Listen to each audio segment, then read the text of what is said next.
Des expatriés d'origine africaine chassés par la police chinoise jusqu'en périphérie de la ville de Canton.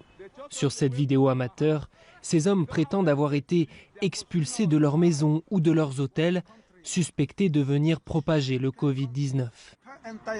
Tu ne peux pas entrer dans ta chambre, tu ne peux pas entrer dans ta maison, tu ne peux plus rentrer nulle part en Chine.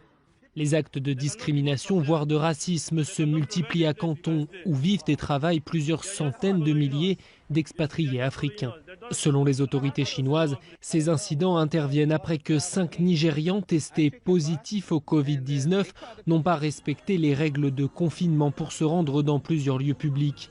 Les sentiments anti-africains ne sont pas nouveaux en Chine, mais cet incident légitime certains comportements. Des restaurants refusent désormais de servir les étrangers, comme précisé sur cette affichette. Regardez, toutes ces places sont vides, mais ils ne laissent même pas les gens étrangers s'asseoir et commander ici. Cette affaire a mis le feu aux poudres entre l'Afrique et la Chine. L'Union africaine s'est saisie du dossier en appelant à des mesures immédiates. Au Nigeria, les autorités ont convoqué les représentants chinois. Comment vous traitez nos ambassadeurs, c'est important. Mais comment vous traitez nos citoyens, c'est encore plus important. Avez-vous vu cette vidéo ? Ces gens sont des Nigérians, ce ne sont pas des criminels. Pourquoi vous les harcelez ? À Canton, le consul du Nigeria a pris, lui, la défense de ses compatriotes. Plusieurs ont été mis en quarantaine alors même qu'ils venaient d'être testés négatifs au Covid-19. Rendez-moi tous les passeports nigérians.